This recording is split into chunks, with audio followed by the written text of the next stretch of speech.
राजेश सिंगरूजी, माननीय डॉक्टर राजू बोरकर, माननीय श्री विनायक दाते, माननीय सौ सुषमा दाते, माननीय श्री विजय कासनीकर, माननीय डॉक्टर ताराचंद कांठाळे, माननीय डॉक्टर स्वाती जोशी, माननीय डॉक्टर अमोल राऊत, उपस्थित सर्व शिक्षक वर्ग, पालक वर्ग आणि माझे सर्व मित्र आणि मैत्रिणी, सर्वांना माझा सप्रेम नमस्कार.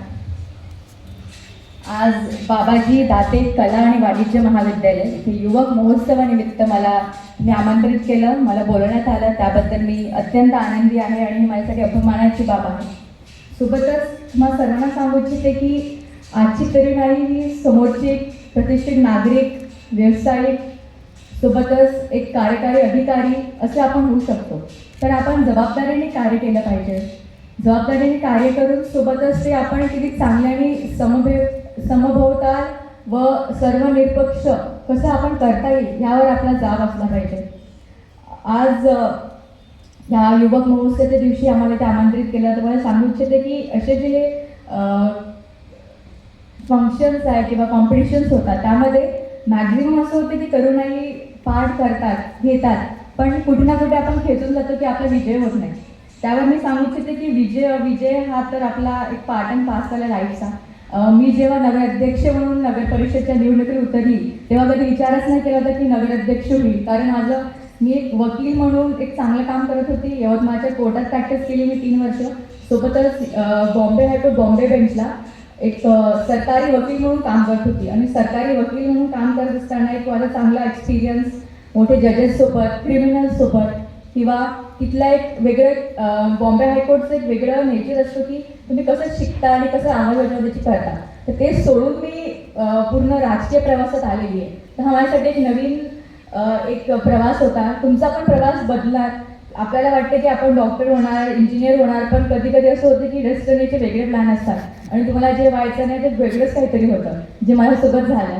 तर सांगू इच्छिते की जे काही आपल्या डेस्टिनीमध्ये लिहिलं आहे किंवा प्लॅन झालेलं आहे ते आपल्याला नाही माहिती, आपण फक्त कार्य करत जायचं, जे मी करत आहे.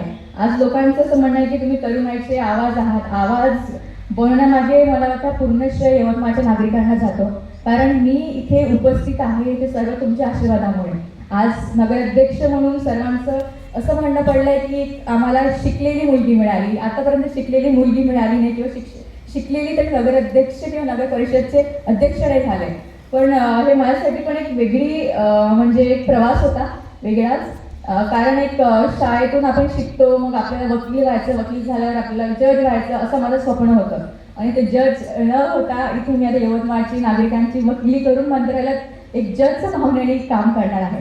तर असंच एक चांगलं काम, जबाबदारीने काम तुम्ही सर्वजण करा. तुम्हाला शुभेच्छा देते. नक्कीच सांगू इच्छिते की बाबाजी दाते कला आणि वाणिज्य विद्यालयातले सर्व विद्यार्थ्यांना की तुम्ही या विद्यालयाचं, महाविद्यालयाचं यश कसं समोर जाता येईल, यश घेऊन त्याच्यावर तुम्ही परंपरा आणि संस्कृती जी या महाविद्यालयांची ती समोर घेऊन जा.